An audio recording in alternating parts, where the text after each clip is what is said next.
لا تنسى الاشتراك في القناة وتفعيل الجرس ليصلك جديد الرياضية المغربية أولا بأول.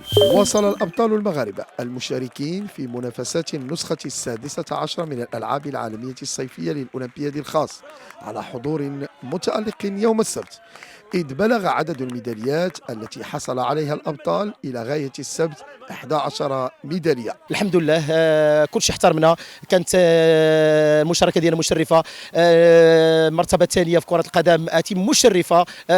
كان يعني الفريق انه يفوز لولا بعض الجزئيات بسيطه، وهذه التجربه والحمد لله. فمشكورين دائما الناس القائمين على سبيس اولمبيك المغربي. وحصد منتخب الأولمبياد الخاص المغربي لكرة القدم الميدالية الفضية عقب انهزامه في المباراة النهائية أمام المنتخب الإيرلندي بهدفين مقابل هدف واحد في الشوطين الإضافيين، وذلك بعدما انتهى الوقت الأصلي للمباراة بالتعادل هدف لمثله. تنشكر لي كوتش كاملين على المقاتله اللي داروا معنا في هذا الماتش هذا. دخلنا بريمير ميطا ماكسيموم، حطينا الماكسيموم اللي عندنا، تبعنا التعليمات ديال لي كوتش كاملين وماركينا الفيت الاول.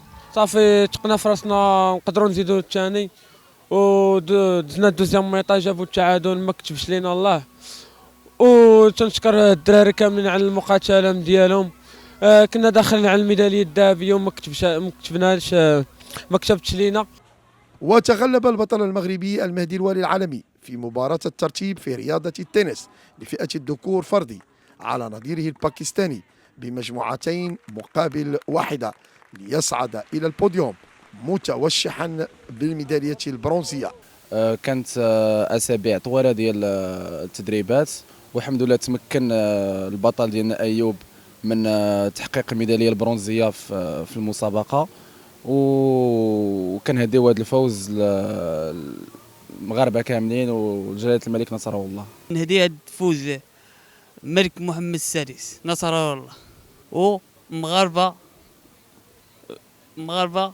كلهم، وأولمبياد خاص.